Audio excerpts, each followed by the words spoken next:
I'm Morgan Hayes, 24, and am frantically adjusting my blazer in the mirror when my sister Amber bursts in demanding a ride to the mall. I have a job interview, I explain, but she doesn't care. Dad storms in hearing our argument. When I stand firm about this career opportunity, his face contorts with rage. Suddenly, he grabs my shoulders and slams me against the wall. In this family, you do what you're told. You've always been selfish. As pain radiates through my back, I realize this violent pattern has gone on too long. Before I dive into what happened next, let me know where you're watching from. Hit that like button if you've ever had to stand up for yourself against family pressure, and subscribe to join our community of survivors sharing stories. We're stronger together, and my journey from that wall to where I am today might just help you find your own path to freedom.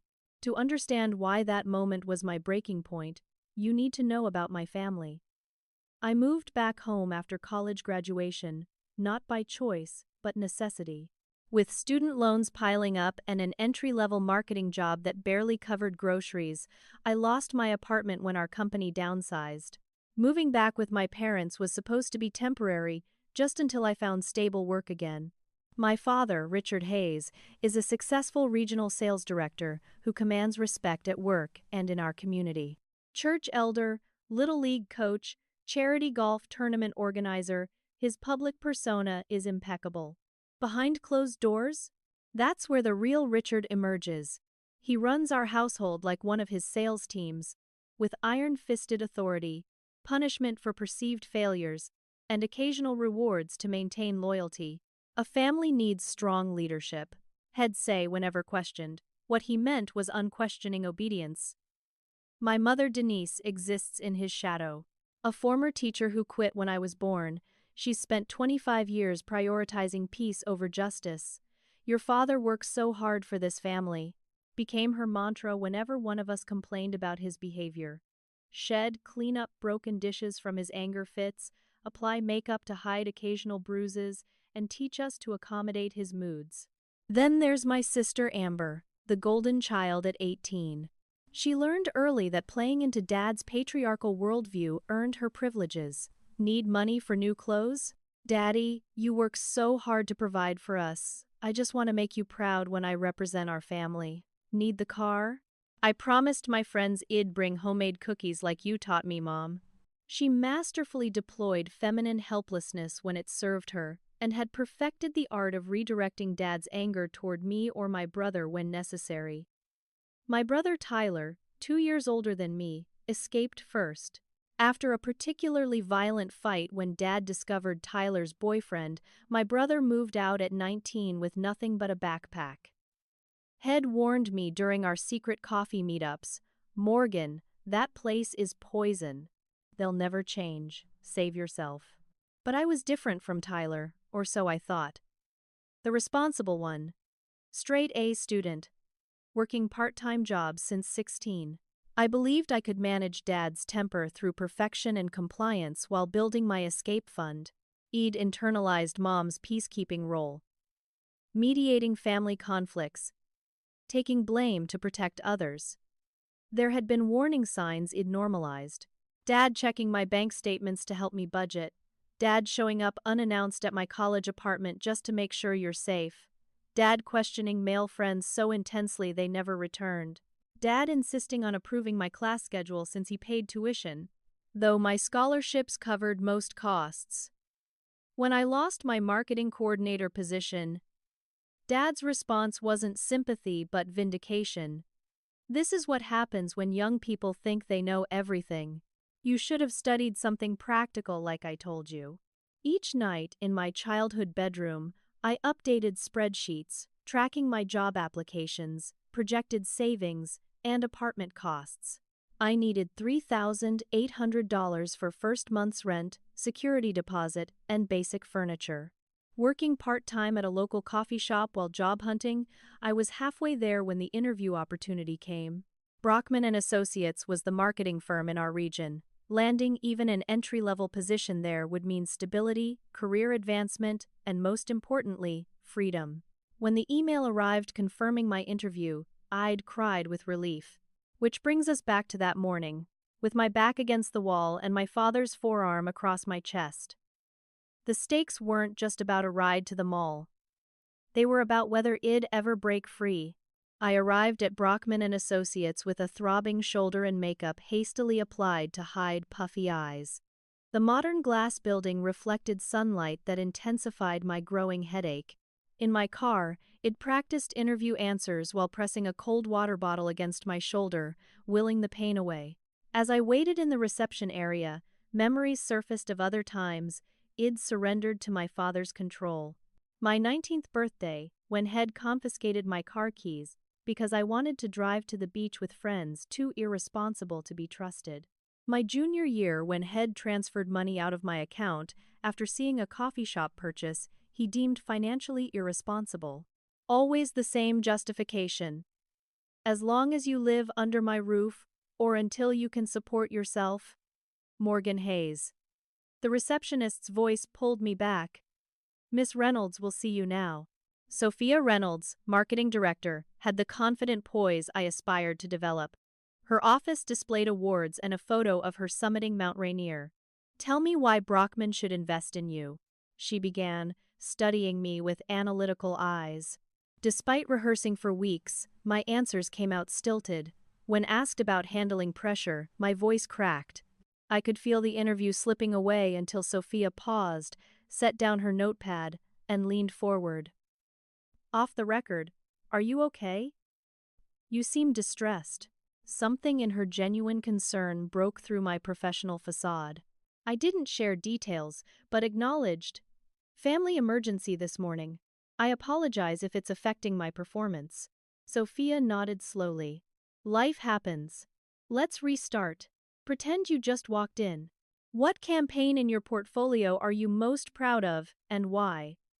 Given this second chance, I found my voice. The marketing proposal I'd created for a local business had increased their engagement by 40%. I outlined my strategy, analytics approach, and creative direction. By the interview's end, Sophia's expression had shifted from concerned to intrigued.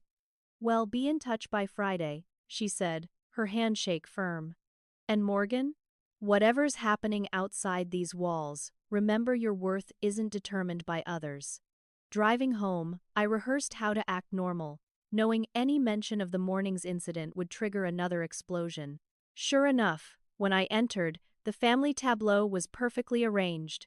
Dad reading the newspaper, Mom preparing dinner, Amber texting on the couch.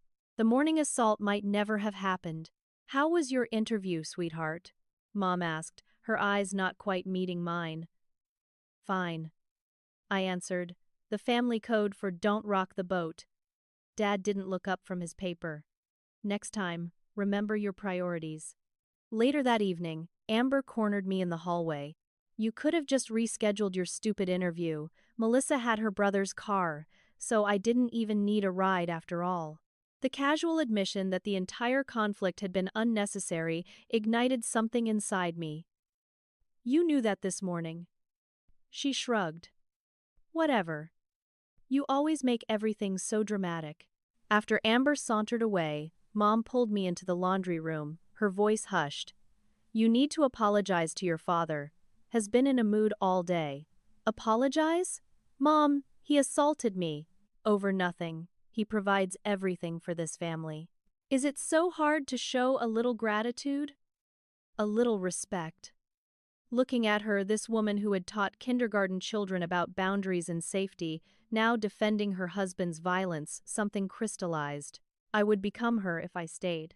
The realization felt like ice water in my veins. That night, I called Tyler for the first time in months. Can I stay with you? Just until I find a place. My voice sounded small even to myself. What happened? His concern was immediate. I told him everything. The wall. The interview. The erasure afterward. Pack what you need. My sofa is yours for as long as necessary, Tyler said without hesitation. Morgan, this isn't normal. It never was. After we hung up, I stared at the ceiling, mentally inventorying what I'd need to take, what could be left behind, how to leave without triggering more violence. The weight that had pressed on my chest for years began to lift with the simple decision. I would not apologize. I would not endure this anymore. I was choosing myself. The weekend of the community golf tournament presented my opportunity. Dad and Amber would be gone all Saturday, Dad playing. Amber networking with college scholarship donors. Really just flirting with country club members. Sons. Mom would be home. But she took prescribed anxiety medication on weekends that made her sleepy and less observant. For 3 days, I moved essentials to my car in small batches: important documents, irreplaceable photos, clothing, professional supplies. Each item I secured in my trunk felt like reclaiming a piece of myself. My hands trembled while transferring birth certificate and social security card from Dad's fireproof safe to my document folder during his shower. By Saturday morning, only a few remaining items needed moving. Mom was in the garden when I carried out my last bag. "Going to the library?" she asked. Pruning shears paused mid-cut. "Just returning some books." The lie tasted bitter. When I returned for my laptop, Mom stood in my bedroom doorway. The empty closet, bare desk, and stripped bed told the story my words couldn't. "You're leaving." Not a question. I nodded, unable to meet her eyes. "Hell never forgive you." Her voice wavered. "I know." Mom sank onto my bed, suddenly looking older than her 49 years. "I should have protected you better." The admission stunned me. In 18 years of witnessing Dad's behavior, she'd never acknowledged its wrongness. "Come with me," I offered impulsively. "Tyler has a pull-out couch. We could both start over." Mom shook her head, tears streaming. "This is all I know, Morgan. 30 years with him. What would I even do? Be free." She looked up, her expression both yearning and terrified. "I'm not brave like you." "It's not bravery, Mom. It's survival." She wiped her eyes, then reached for the jewelry box on my nightstand. Opening it, she removed a small velvet pouch I'd never seen. "Your grandmother's earrings and wedding band. Richard doesn't know I have them. They're worth about $4,000. She pressed the pouch into my hand. "If you need money to start over." The weight of the jewelry felt like generational pain passed from woman to woman. I tried returning it. "Mom, you might need this if take it." Her grip tightened on mine. "Please, let me do this one thing right." We both froze at the sound of tires on gravel. Dad's car. Hours early. He forgot his special putter. Mom whispered, panic flooding her features. "Morgan, go, now." I grabbed my laptop bag and ran for the stairs, but Dad was already entering the front door. We collided in the hallway, his eyes narrowing at my packed bag. "Going somewhere." His voice was dangerously calm. "Study group at the library." I lied, trying to step around him. He blocked my path. "With all your clothes? Your mother mentioned you've been carrying things out all week." My stomach dropped. Mom had been watching me, reporting back. "I'm moving out. No point in pretending now." "The hell you are." He grabbed my arm. "You have responsibilities here. Rent to pay. Your sister needs rides. Your mother needs help." I yanked away. "I'm 24. I don't need your permission." His face darkened. "As long as you live under my roof, I don't anymore." That's the point. Dad's hand shot toward my face, but years of conditioning had taught me his tells. I ducked, creating distance between us. "You ungrateful little." He lunged for my laptop bag. "You think I'm letting you take what I paid for. I bought this with my internship money." I held tight as we struggled. "Let go." Mom appeared on the stairs.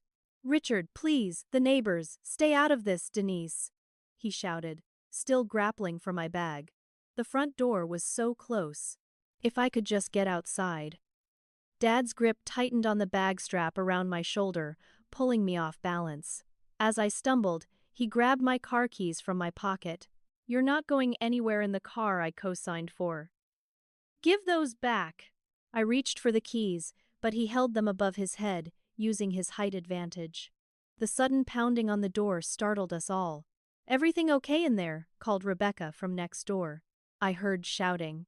Dad's public mask slipped back into place instantly.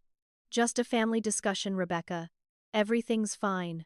Morgan, Rebecca called. Are you okay? Dad's warning glare dared me to contradict him. For a moment, I hesitated, the lifetime habit of protecting family secrets warring with my need for escape. Morgan needs help with her things, Mom said suddenly, her voice stronger than I'd heard in years. She's moving out today. Dad's shocked betrayal gave me the second I needed. I wrenched my keys from his slackened grip and bolted for the door. Rebecca stood on our porch, her expression resolute. Need help loading up? She's fine, Dad insisted, advancing behind me. Actually, yes, I countered, stepping outside. Rebecca positioned herself between me and the doorway as I hurried to my car. Dad remained in the threshold, aware how an aggressive move would appear to watching neighbors. Morgan. His voice carried across the yard. If you leave now, don't expect any support. Your phone, your car insurance, your health coverage, all gone. You'll have nothing. I paused at my car door, finally meeting his gaze. I'll have myself. That's everything. As I drove away, the rearview mirror showed Mom watching from the window, Rebecca standing guard on the porch, and Dad's rigid figure in the doorway. 3 frozen tableaus representing my past, my protection, and the control I was finally escaping. Tyler's apartment building sat atop a hill overlooking the city. Nothing fancy, a converted warehouse with exposed brick and pipes, but to me, it represented safety. My brother waited in the parking lot, scanning my face as I emerged from my car. "Are you hurt?" His first words. I shook my head, though the emotional wounds felt more crippling than physical ones would have been. "Come on." Lucas made dinner. Tyler's partner Lucas welcomed me with a gentle hug and a plate of homemade pasta. Their 1-bedroom apartment was small but warm with touches that spoke of care. Houseplants thriving on windowsills, framed concert tickets on walls, mismatched furniture arranged for conversation rather than television viewing. The sofa pulls out. Lucas explained, showing me sheets and pillows head prepared. It's not much, but it's perfect. I interrupted, unexpectedly tearful at this simple kindness. That first night, after Lucas had gone to bed, Tyler and I sat by the open window sharing whispered confidences like when we were children. "I should have gotten you out sooner," Tyler said, guilt weighing his words. "You were surviving too." I squeezed his hand. "How did you do it?" "Just leave everything behind." Tyler's gaze turned distant. "Remember when Dad found those texts from Jason?" I nodded. Dad had discovered messages between Tyler and his first boyfriend during one of his phone safety checks. "He didn't just yell that night. After you went upstairs, he told me I had 2 choices, conversion therapy or homelessness." Tyler's voice remained steady, but his hand trembled in mine. That's when I realized his love was conditional. Always had been. Mom never told me. She was there, silent. Tyler shrugged. That silence was her answer too. We sat with that truth, city lights blinking beneath us like earthbound stars. "Dad's cutting me off financially," I admitted. "Phone, insurance, everything," I figured. Tyler pulled out his laptop. "Tomorrow, well, get you on my phone plan. Basic coverage. But it works." My phone buzzed with incoming texts. "Dad, this childish tantrum solves nothing. Amber, thanks for destroying the family. Mom, please call when you're safe." I silenced notifications as Tyler added, "We should change your banking passwords too." That night, curled on Tyler's sofa bed, the enormity of my decision crashed over me in waves. Freedom felt terrifyingly similar to freefall. Every creak in the unfamiliar apartment startled me awake. By morning, dark circles underlined my red-rimmed eyes. "Rough night," Lucas asked, offering coffee. "Just processing. It gets easier," he promised. "But it's okay if today isn't that day." The next week passed in bureaucratic purgatory. My phone number changed, bank accounts separated, address updated on official documents. Each administrative task felt like cutting another cord, tethering me to my past life. Dad's retaliations began predictably. The family cell plan disconnected, health insurance terminated. The surprise came when I attempted to withdraw my savings and discovered Head emptied our joint account, $2,300 gone. Is that even legal? Tyler fumed. His name was on the account. I explained numbly. Dad insisted when I was 18. For financial guidance. The jewelry Mom had given me became my financial cushion. A jeweler appraised grandmother's pieces at $3,600 less than Mom's estimate, but enough for immediate needs. My email inbox delivered unexpected hope, Sophia Reynolds requesting a second interview. Despite my emotional state, I managed to project confidence during our meeting. Her closing question caught me off guard. Where do you see yourself in 5 years, Morgan? For the first time, I answered honestly instead of strategically. Building a career where my contributions are valued. Creating financial independence. Learning who I am outside of others' expectations. Sophia's slight smile suggested this was the right answer. 2 days later, the job offer arrived. Marketing assistant, starting in 2 weeks. The salary wouldn't fund luxury, but it would cover necessities, especially with a roommate. Tyler's friend Andrea needed someone to share her 2-bedroom apartment after her previous roommate moved in with a boyfriend. Our first meeting felt like a job interview as Andrea assessed me over coffee. Tyler says you're organized and quiet, she began. I work night shifts as a nurse, so quiet daytime hours matter. Am neat, but not obsessive, I offered.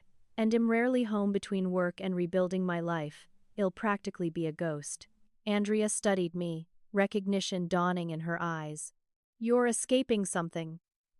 I tensed, prepared for judgment or questions.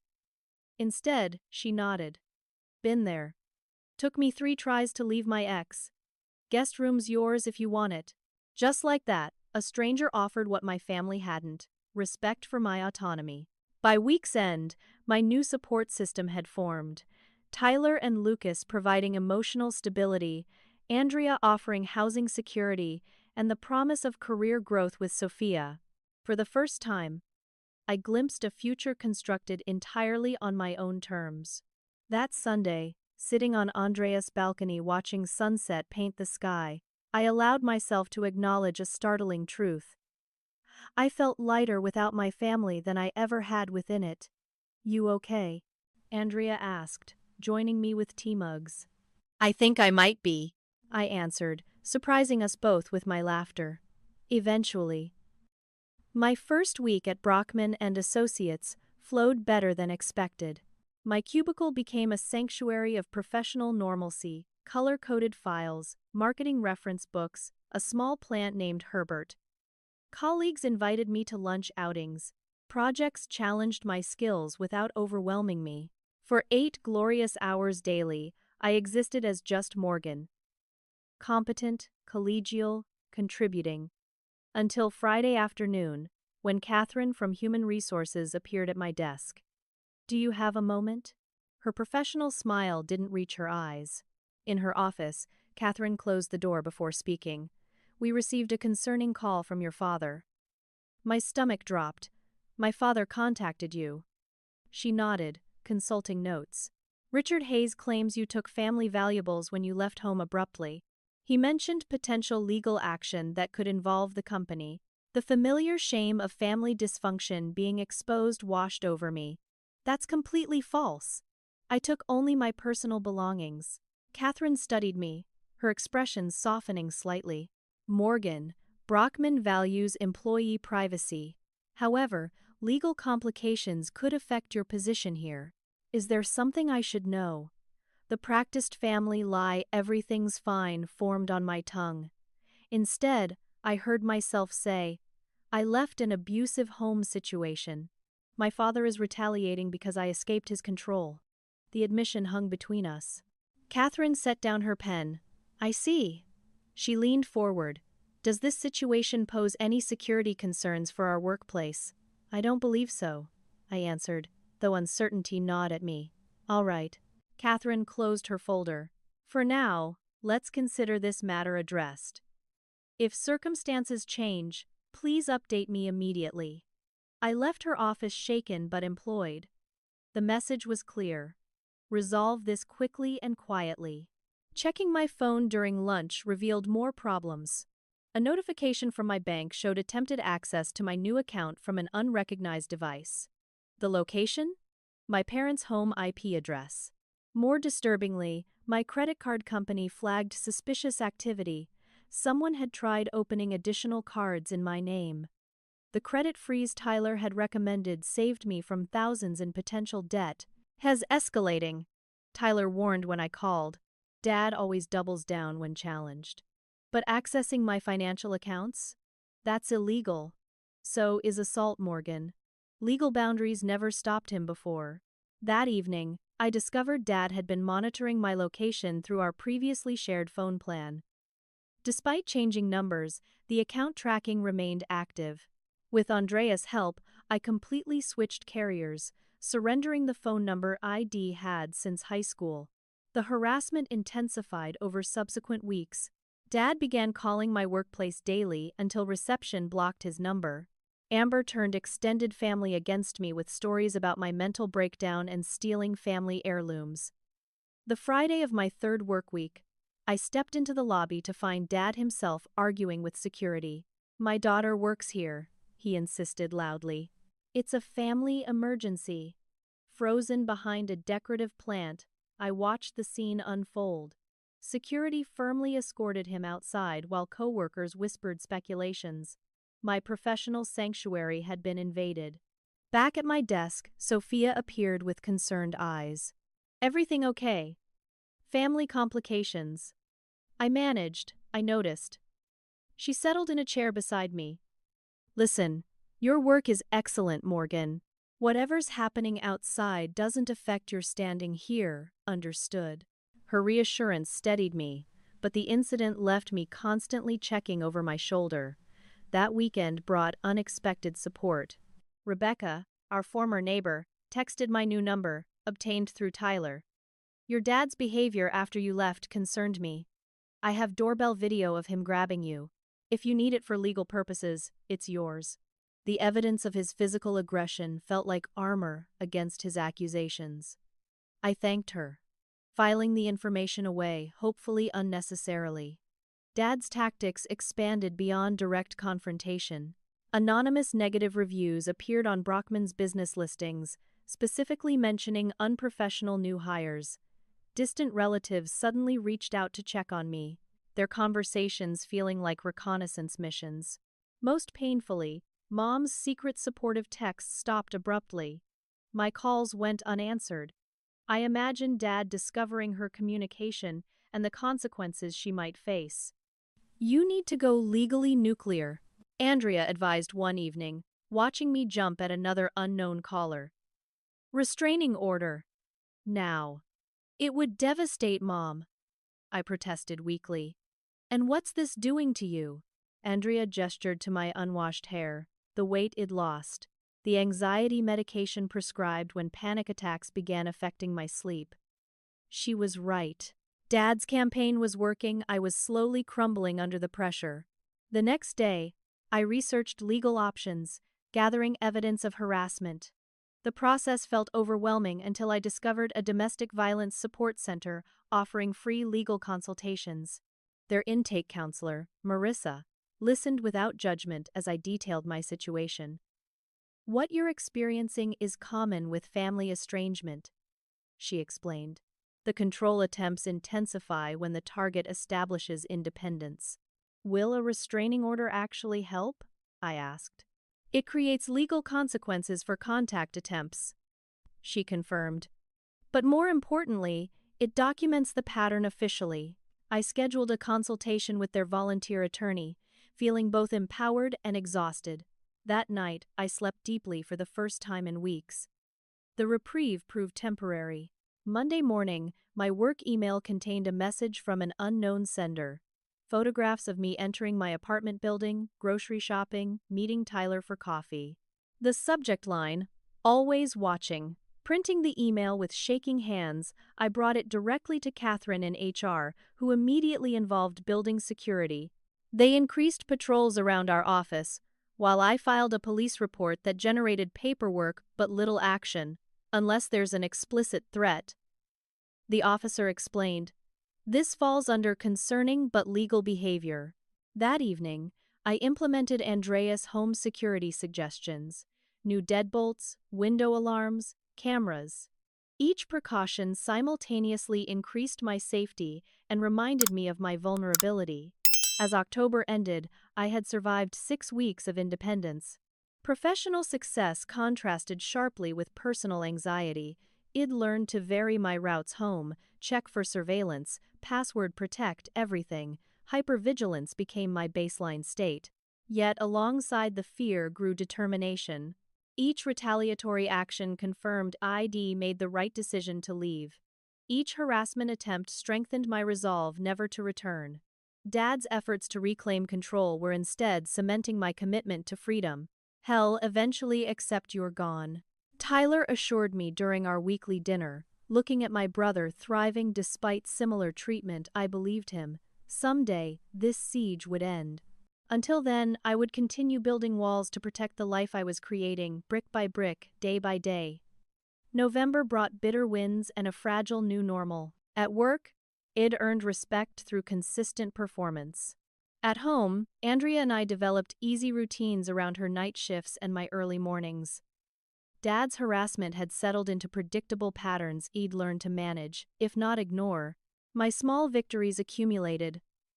First solo grocery trip without checking over my shoulder. First client presentation without anxiety medication. First night's sleep without nightmares. I began believing recovery might actually be possible. Then came the appendicitis. The pain started during a Tuesday afternoon meeting, mild discomfort I attributed to stress. By evening, it had localized in my lower right abdomen with intensity that left me curled on my bathroom floor. Andrea, home between shifts, recognized the symptoms immediately. "Hospital, now." Her nurse voice brooked no argument. The emergency room confirmed her diagnosis: inflamed appendix, the surgeon explained. "We need to remove it before it ruptures. Standard procedure, but you'll need someone to take you home afterward." Tyler arrived within the hour, pale with worry. "I've got you," he promised, squeezing my hand as they wheeled me to surgery. I awoke to sterile white ceiling tiles and the steady beep of monitors. The operation had gone smoothly: laparoscopic removal, minimal scarring, good prognosis. The pain medication created a comfortable fog until the financial counselor visited my room. "Your insurance information isn't processing," she explained gently. "Were you recently covered under a family plan?" Reality crashed through the medication haze. Dad had terminated my coverage weeks ago, and my new employer benefits hadn't yet activated due to the 90-day waiting period. "What does this mean?" I asked, throat dry. "The hospital requires a payment plan arrangement before discharge," she explained. "The procedure, without insurance, typically costs between $20,000 and $35,000. The figure struck like physical pain. My emergency fund had been depleted by the move. My credit was frozen. My savings were gone. I can't. Tears formed before I could stop them. "I don't have that kind of money." The financial counselor offered discount programs and payment arrangements, but even the reduced figures exceeded my means. As she left with promises to return, panic constricted my chest. "Well, figure this out," Tyler assured me, though worry lined his face. That evening, scanning the discharge paperwork with its staggering dollar amounts, I reached my lowest point. Every step forward seemed matched by 2 steps back. Independence had left me vulnerable in ways I hadn't anticipated. "Maybe I should call Dad," I whispered to Tyler. "If I apologize, no." Tyler's vehemence startled me. "That's the medication and fear talking. He'd use this to force you back permanently. But I can't afford. Well, find another way." Tyler insisted, though his own finances as a graduate student were hardly better than mine. I drifted into uneasy sleep, awakening to a nurse announcing a visitor outside regular hours. "Says she's your mother," he explained. "Special permission from Dr. Harding." Mom entered hesitantly, clutching her purse like a lifeline. Her appearance shocked me, thinner, grayer, with concealer not quite hiding shadowed eyes. Morgan. She rushed forward, then stopped, uncertain if her touch would be welcomed. I opened my arms, surprising us both with tears as she embraced me. "How did you know?"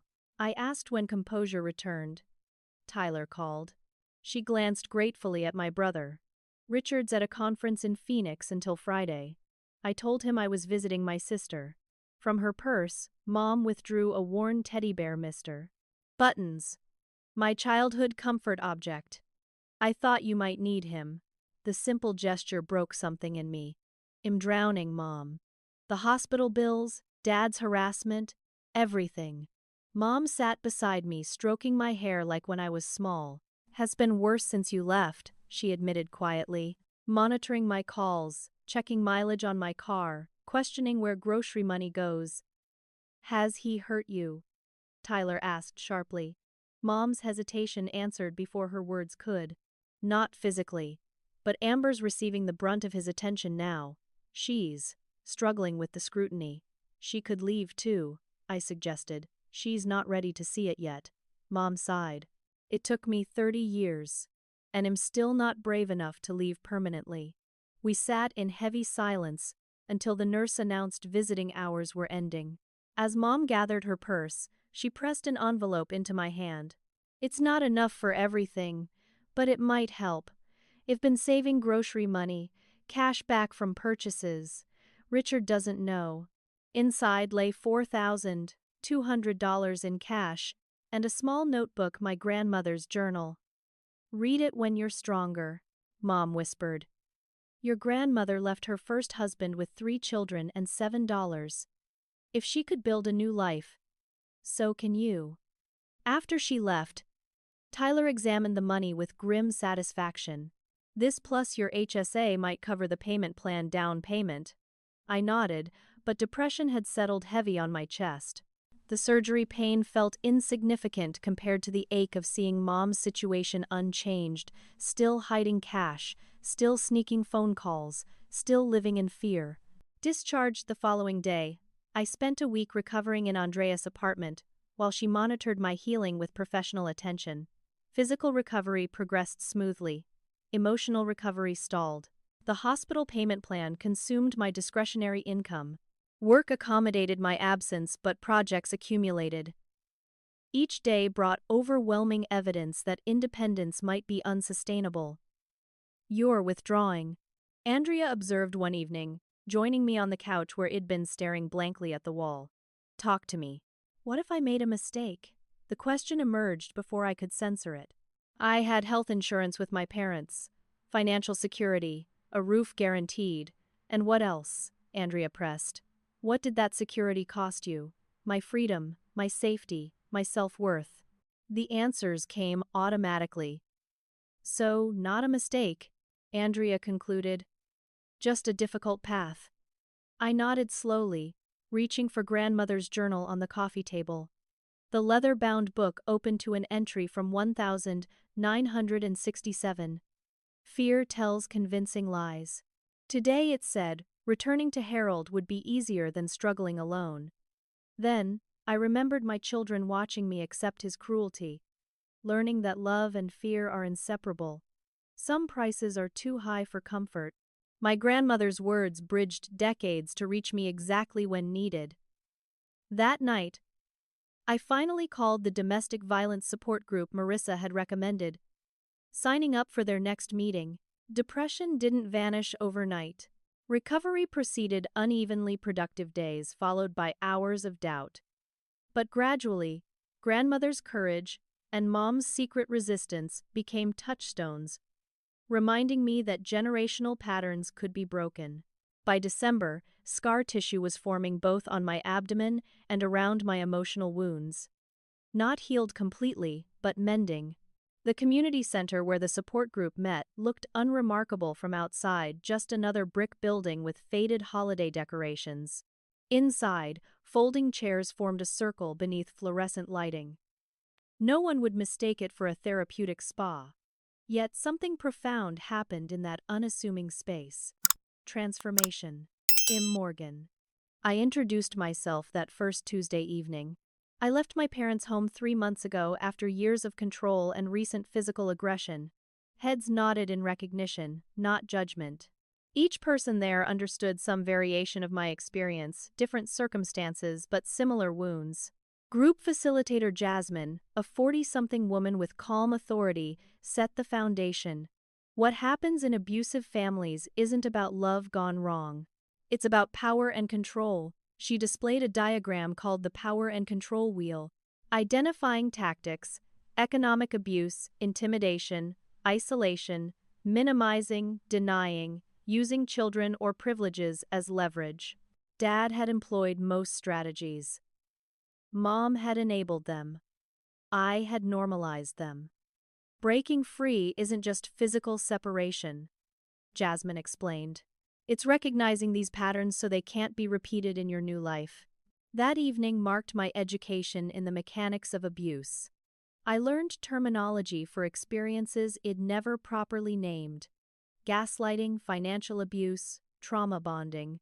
Each concept illuminated dark corners of my history. Most valuable were connections with others at various stages of recovery. Carmen, 5 years free from an abusive marriage, demonstrated that healing was possible. Jeremy, just 2 weeks into separation, reminded me how far I'd already come. After group, Jasmine approached me privately. Your situation with ongoing harassment is concerning. Have you considered a restraining order? I've been gathering evidence, I admitted. But part of me still feels like I'm betraying my family by making it official. Jasmine nodded understanding. That's the trauma bond speaking. Your father programmed loyalty above self-protection. But consider this. Documentation creates consequences for his actions, potentially helping your mother and sister too. Her perspective shifted something fundamental in my thinking. Legal action wasn't betrayal, but protection, possibly even for those still trapped. The following day, I scheduled an appointment with the legal clinic's attorney, Emily Martinez, who specialized in family violence cases. Her office walls displayed artwork by her children alongside legal credentials, a deliberate humanizing touch in a field dealing with dehumanizing behaviors. Based on your documentation, Emily concluded after reviewing my evidence, we have strong grounds for a restraining order. The surveillance photos, workplace harassment, financial interference, and physical assault all establish a pattern of behavior. Will this provoke him further? I worried. Possibly initially, she acknowledged. But legal consequences often modify behavior where personal boundaries failed. Well, incorporate safety planning alongside legal strategy. Walking from her office with a court date scheduled, I experienced contradictory emotions. Dread about confrontation alongside relief about establishing boundaries with enforcement power. That weekend, I discovered an unexpected ally at work. Sophia invited me to coffee, ostensibly to discuss an upcoming project, but actually to check on my recovery. I noticed changes in your performance recently. She began carefully. Before your medical leave, you were distracted, jumping at sudden noises. Now there's additional stress. Morgan, is everything all right? The genuine concern in her voice breached professional distance. I shared a sanitized version of recent events, explaining the restraining order process and my concerns about workplace disruption. Sophia listened intently before responding. Thank you for your honesty. Brockman values transparency. We can implement additional security measures, discreetly restricted lobby access, escort services to your car if needed. Her support represented something I'd never experienced: organizational protection rather than institutionalized denial. The contrast with my family's keep quiet to avoid embarrassment approach was stark. Your work hasn't suffered significantly, Sophia added, but I'm offering mentorship if you're interested. Weekly check-ins. Professional development planning. Sometimes structure helps during personal turbulence. The opportunity to learn from someone I admired while building career stability felt like scaffolding being erected around my wobbly independence. I accepted gratefully. Incremental improvements accumulated. Therapy sessions helped identify triggers and responses. Support group attendance built community. Work mentorship provided structure. Each element reinforced my fledgling independence. Meanwhile, grandmother's journal became nightly reading. Her entries spanning 1967 to 1972 chronicled her escape from an abusive marriage, struggles as a single mother, eventual career success, and later, healthy relationship with my grandfather. Her words normalized my experience across generations. Some days survival alone feels like victory. Other days I glimpse the woman I'm becoming and hardly recognize her strength. My own strength was tested when Andrea discovered Dad had created fake social media accounts to monitor me.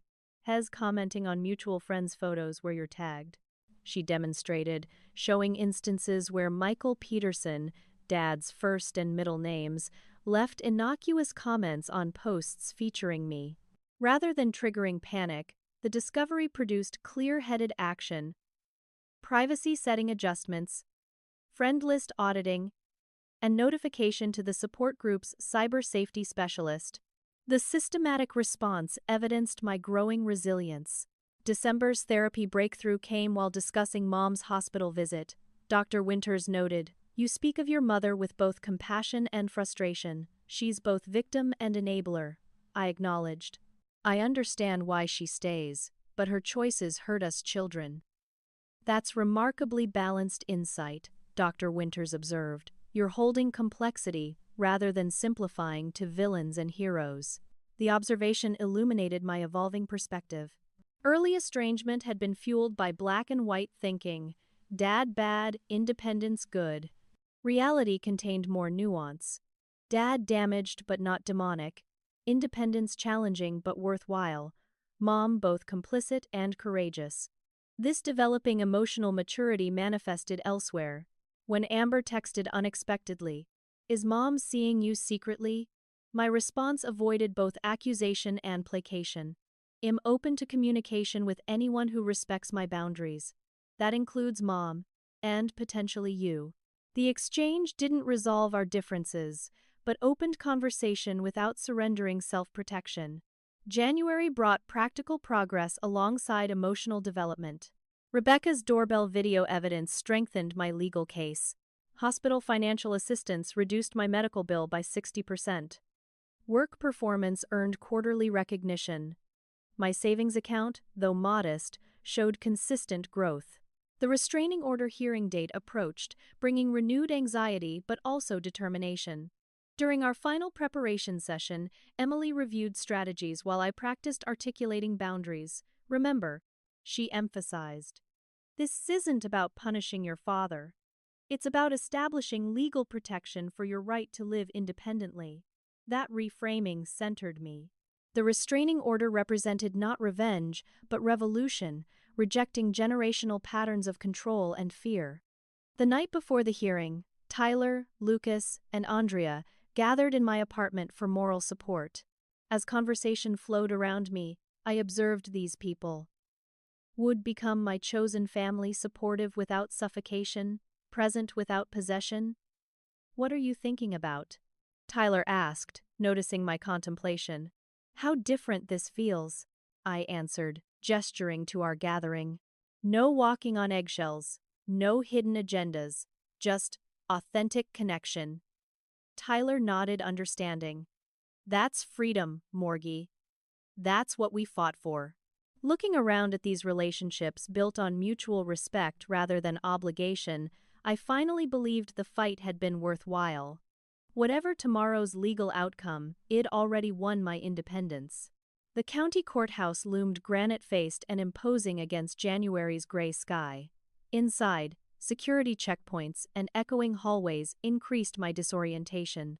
Emily guided me through the labyrinth with practiced ease, her briefcase and confident stride parting the crowd like a ship's prow through water. "Family court, 3rd floor," she explained, steering me toward elevators. "Judge Williams is fair but formal. Address him as Your Honor, speak only when directed, and let me handle objections." In the designated waiting area, my mouth dried seeing Dad already present. His tailored suit, respectfully subdued tie, and freshly trimmed hair presented the public persona I knew well, community leader Richard, not home tyrant Richard. Beside him sat his attorney, an older man with an expensive watch and dismissive expression. Dad's eyes locked with mine briefly before Emily positioned herself between us. "Remember, no direct communication," she murmured. The courtroom's formality surprised me smaller than television depictions, with worn wooden benches and fluorescent lighting that flattened everyone's complexions to institutional pallor. Emily arranged our evidence folders with methodical precision as we waited for proceedings to begin. "All rise," the bailiff announced as Judge Williams entered, a slender black man with silver-framed glasses and deliberate movements. After preliminary introductions, Emily presented our case first. Her presentation transformed my scattered experiences into compelling narrative surveillance photos, demonstrated stalking behavior. Financial records proved economic interference. Rebecca's video evidence established physical aggression. Workplace documentation confirmed harassment. My client seeks protection from ongoing intimidation following her departure from an abusive household. Emily concluded. Mr.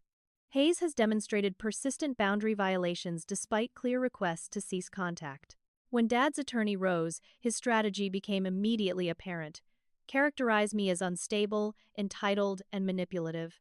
Richard Hayes is a concerned father attempting to protect family property and his daughter's well-being during what appears to be a mental health episode. He argued smoothly. Miss Hayes departed the family home with valuable heirlooms after displaying increasingly erratic behavior. Mr. Hayes' communications represent parental concern, not harassment. Judge Williams listened impassively before addressing Dad directly. Mr. Hayes, did you physically restrain your daughter as shown in this video evidence? Dad leaned forward, his expression calibrated to convey reasonable concern. Your Honor, context matters. Morgan was distraught that morning. I was preventing her from making impulsive decisions while emotionally unstable. By throwing her against a wall, the judge's tone remained neutral, but his raised eyebrow conveyed skepticism. A momentary loss of balance during an emotional family discussion, Dad's attorney interjected. Hardly the assault it's being characterized as. The judge redirected. Mr. Hayes, have you continued attempting contact after your daughter clearly requested space? I'm her father, Dad replied, as if that single fact should settle all questions. She's making decisions that harm her future. What parent wouldn't intervene? A parent respecting an adult child's autonomy. Judge Williams noted dryly. When my turn to testify arrived, nervousness constricted my throat. Emily had coached me to present facts dispassionately, but sitting mere feet from Dad, his familiar cologne reaching me even across the courtroom made coherent thought difficult. Miss Hayes. Judge Williams prompted gently. Please describe the events leading to your departure from your parents' home.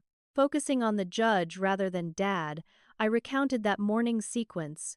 The interview preparation, Amber's demand, Dad's escalation, the physical assault. My voice strengthened while describing subsequent harassment and its impact on my professional and personal stability. Do you fear for your safety? The judge asked directly. Yes, Your Honor, I answered without hesitation. My father has demonstrated increasing desperation to regain control as my independence grows. Dad's attorney cross-examined aggressively, attempting to portray me as financially irresponsible, emotionally unstable, and ungrateful for parental support. Each accusation contained familiar elements of Dad's longtime narrative about me. Isn't it true you abandoned your mother and sister without warning? He pressed, leaving them to handle household responsibilities you previously managed. Objection, Emily interjected. Characterizing adult independence as abandonment is misleading.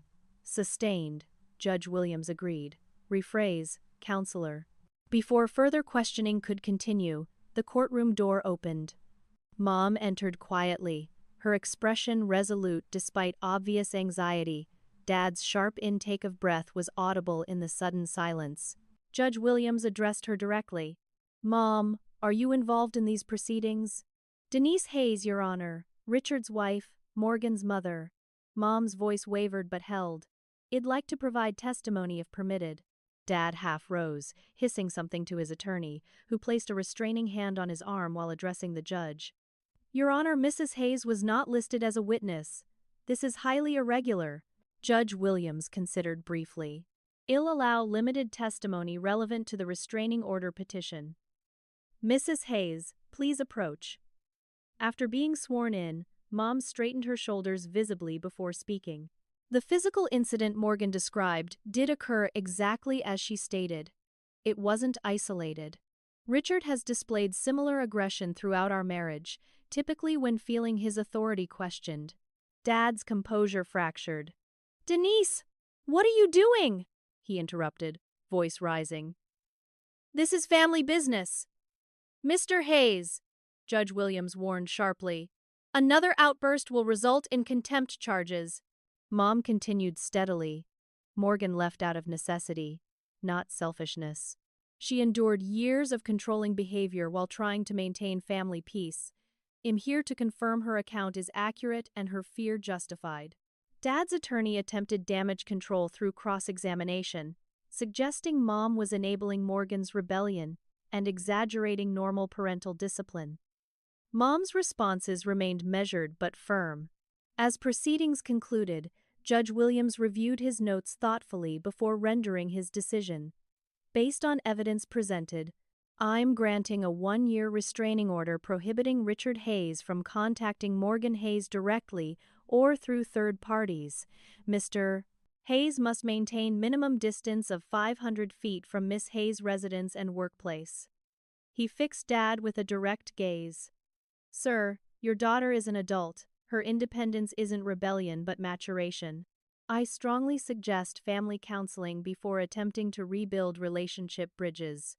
Dad's face flushed with suppressed rage. As the judge departed, Dad turned toward Mom, his expression thunderous. You'll regret this betrayal, he growled, low enough for nearby ears only. Both of you will. Court officers stepped forward as his attorney urged him toward the exit. I remained seated, processing the victory that felt simultaneously triumphant and heartbreaking. Outside the courthouse, Mom waited hesitantly by a concrete planter. Dad had departed separately with his attorney, his controlled stride betraying contained fury. Are you okay? I asked, approaching cautiously. No, Mom admitted with unexpected honesty. But doing the right thing rarely feels good initially. Hell, make things difficult for you, I acknowledged. He already has. She attempted a smile. But I've opened my own bank account. Applied for part-time work at the library. Small steps. Pride warmed me. That's amazing, Mom. Your courage inspired mine, she said simply. I'm not ready to leave permanently yet, but am preparing possibilities. As Emily consulted her phone nearby, a familiar figure approached from the parking area. Amber, her expression unreadable. You're making everything worse, she accused, stopping several feet away. Dad's completely losing it because of you. Dad's losing control, I corrected gently. That's different from losing it. Amber's defensive posture didn't change, but uncertainty flickered across her features. He says you've poisoned Mom against him. Mom made her own decision today. I pointed out, just like I did. Just like you can. I'm not like you. Amber insisted, though something in her tone suggested envy rather than criticism. You don't have to be, but if you ever need help, I extended a business card with my contact information. No strings attached. After a moment's hesitation, she accepted it, quickly slipping it into her pocket. This doesn't mean anything. It means you have options, I replied. That's everything. As Amber retreated toward the parking lot, Emily rejoined us. Restraining order will be formally processed by tomorrow. You'll receive official documentation by mail. Mom squeezed my hand before departing separately, returning home to face whatever consequences awaited. Despite concern for her, I recognized her testimony as both gift and declaration. Shed chosen truth over appeasement, daughter over husband. Driving away from the courthouse, I felt strangely hollow, neither triumphant nor defeated. The legal victory represented not an ending but a demarcation. Before stood the controlled daughter, after stood the autonomous woman. The restraining order couldn't heal psychological wounds or replace lost family connections. It couldn't erase financial setbacks or trauma responses. It merely created space for healing to occur on my terms, at my pace, without interference. As I pulled into my apartment complex, Andrea texted, "Celebration dinner tonight? Tyler and Lucas bringing champagne." I smiled at the gesture, while recognizing champagne couldn't adequately toast what had happened today. My victory wasn't winning against Dad, but winning myself, reclaiming personhood after years of surrendering autonomy. Perhaps that deserved celebration after all. 6 months after the restraining order hearing, spring sunshine warmed my new office at Brockman and Associates. The promotion to junior marketing strategist had come with window views, slightly higher pay, and most importantly, recognition of my contributions. My desk displayed a small, potted succulent Herbert II, successor to my original office plant, alongside framed certificates from professional development courses Sophia had recommended. "Quarterly numbers look solid," Sophia commented, dropping reports on my desk. "Your social media campaign increased engagement by 32%. The client's product made it easy." I deflected modestly. "Take the win, Morgan," she advised with a knowing smile. "You've earned it." Learning to acknowledge achievements without minimization remained challenging. Years of having accomplishments dismissed or attributed to Dad's guidance had programmed automatic self-deprecation. Therapy was helping recalibrate those responses, but progress came unevenly. My phone chimed with a text from Andrea. Lease renewal arrived. Staying another year. Our roommate arrangement had evolved into genuine friendship. Andrea's night shift schedule and my early mornings meant we often passed like ships in the night, but our weekend brunches had become sacred ritual, comparing dating disasters, workplace politics, and recovery milestones over waffles and coffee. The apartment itself had transformed from emergency shelter to actual home. Second-hand furniture carefully selected rather than desperately acquired. Walls decorated with framed photographs and affordable art. A bookshelf housing expanding interests: marketing psychology, family systems theory, memoir writing, container gardening. Each element represented choice rather than necessity. Financial stability remained fragile but improving. Hospital payment plan would conclude by Christmas. Savings account showed modest but consistent growth. The restraining order's legal protection had allowed career focus without safety distractions, resulting in performance bonuses that accelerated debt reduction. My phone rang, Mom's weekly call. These conversations had developed rhythmic familiarity, neighborhood updates, gentle inquiries about well-being, carefully navigated family dynamics. Today's call deviated immediately. "I've filed for divorce," Mom announced without preamble. "I'm staying with Aunt Carol until things settle." Shock momentarily silenced me. "Are you okay?" "Terrified," she admitted. Relieved, guilty, hopeful, sometimes all simultaneously. "What happened?" I asked, recalling our last conversation where reconciliation attempts had been underway. Marriage counseling revealed the problem wasn't communication but control. Mom explained. The therapist identified concerning patterns Richard refused to acknowledge. When I tried implementing suggested boundaries, his retaliation confirmed everything. "How did he take the filing?" "About as expected," she sighed, alternating between rage, manipulation, and sudden reformation promises. I've stopped answering his calls. Pride swelled, hearing her newfound boundary enforcement. "What can I do? Just knowing you're thriving independently gives me courage," she said. "Though resume help wouldn't hurt. The library position might become full-time." After promises to polish her resume that weekend, we disconnected. Staring at my office ceiling, I processed this seismic family development. Mom's departure represented the ultimate rejection of Dad's authority and vindication of my difficult first steps toward freedom. That evening, Tyler and Lucas hosted dinner at their recently purchased condominium. The modest two-bedroom represented their commitment to building life together. Tyler's graduate degree completion and Lucas' promotion enabling the purchase. To Mom's independence, Tyler toasted, raising his glass after I shared the news. Never thought it'd see the day. To late-blooming courage. I countered, clinking glasses. Better at 50 than never. Speaking of courage, Tyler ventured, Amber called me yesterday. I nearly choked on my wine. Voluntarily. He nodded. She's starting community college courses this summer. Asked about scholarship applications. That's unexpected. I managed, digesting this development. Amber and I maintained minimal contact, occasional text exchanges, stilted birthday acknowledgments. Her continued residence with Dad had created natural distance despite restraining order expiration 2 months prior. She mentioned you've been sending her articles about student resources, Tyler added. I shrugged self-consciously. Just information. No pressure.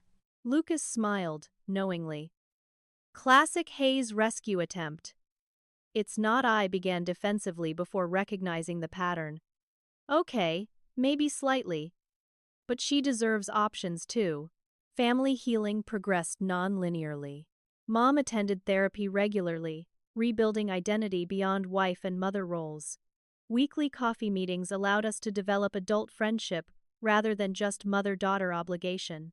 Her tentative steps toward independence, apartment hunting, job applications, legal consultations, inspired my continued support despite our complicated history.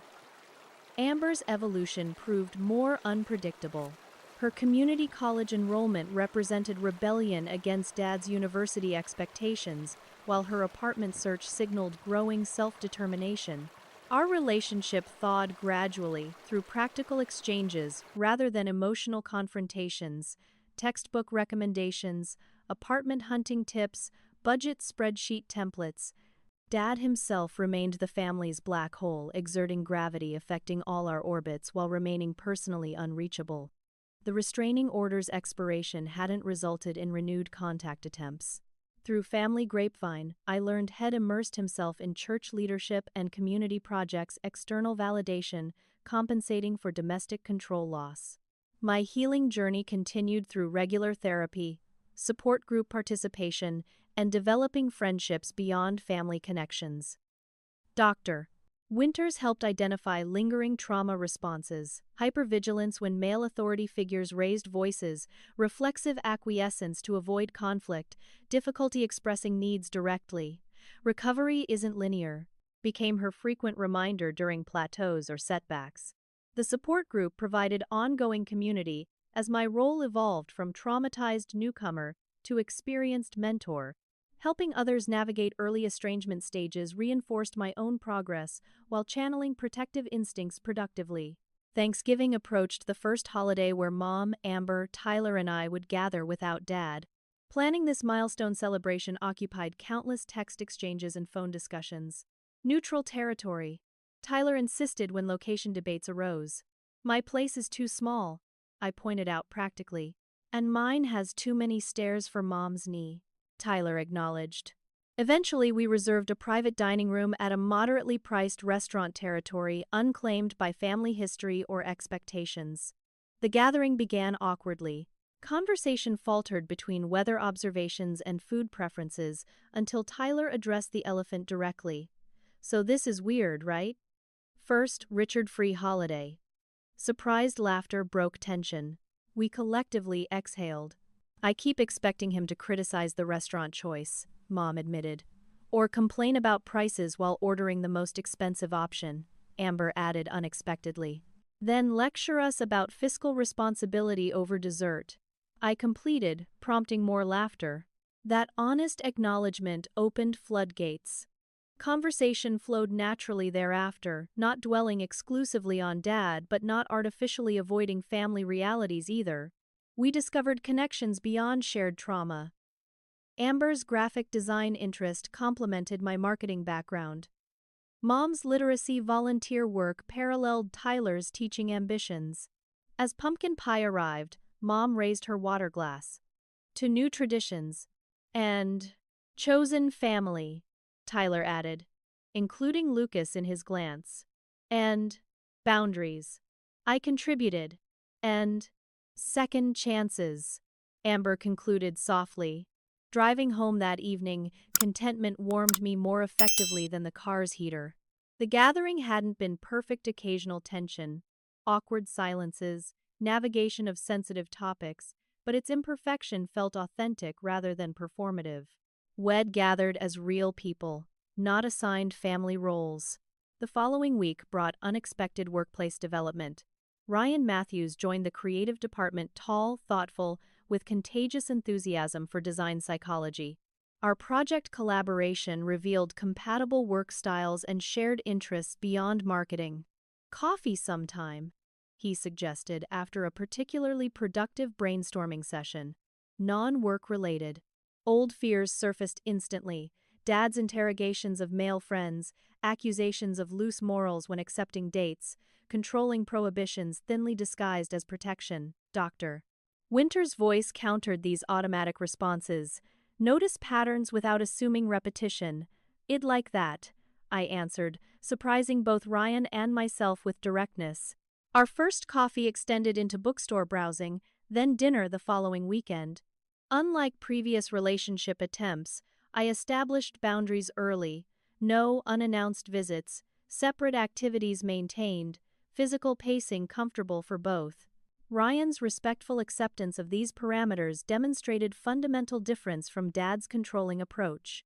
As Christmas decorations appeared throughout the city, Tyler called with momentous news. Lucas had proposed, with wedding planned for spring. "We want you as wedding coordinator," Tyler explained. "No one else would understand family complexities as well." "What about Dad?" I asked the inevitable question. "Still deciding," Tyler admitted. "Lucas thinks excluding him creates unnecessary drama. I'm concerned his attendance would overshadow everything. Whatever you decide, I'll support," I promised, recognizing the impossible balancing act familiar to every family abuse survivor, honoring authentic connections while managing harmful ones. December brought Mom's library position conversion to full-time with benefits financial independence coinciding with divorce finalization.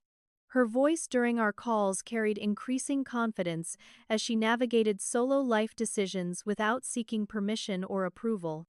"The divorce settlement isn't what Richard initially offered," she explained. "But my attorney insisted on equitable division after 30 years of marriage. You deserved more," I suggested protectively. "Perhaps," she acknowledged thoughtfully. "But financial security without emotional price feels like wealth beyond measure." That wisdom resonated deeply as I reviewed my own yearly progress.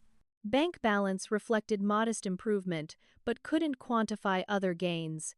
Peaceful sleep, authentic friendships, professional respect, emotional regulation skills, boundary maintenance, confidence. The year concluded with unexpected reconciliation opportunity. Amber requested meeting for coffee, arriving with uncharacteristic nervousness. "I've been awful to you," she began without preamble. "Blaming you for family problems, supporting Dad's harassment, spreading rumors to relatives." Her directness startled me. "We all had assigned family roles. Yours wasn't your creation. But continuing it was my choice." She insisted. "I was jealous of your courage. Resentful of changes you're leaving triggered. Scared to admit Dad's behavior was wrong because that meant facing my own enabling actions." "That's remarkably insightful," I acknowledged sincerely. "Therapy helps," she admitted with faint smile. "Community college counselor recommended it when I had panic attacks before Dad's campus visits." Our conversation continued past coffee into early dinner, tentative bridge building across years of programmed competition. Though fundamental differences remained, mutual understanding created foundation for potential adult relationship separate from childhood dynamics. As January marked 1 year since the restraining order hearing, I attended my support group with personal milestone acknowledgement. When Jasmine invited sharing, I rose hesitantly. Morgan. It's been 15 months since leaving my parents' home, and 12 months since obtaining legal protection. Recovery remains ongoing.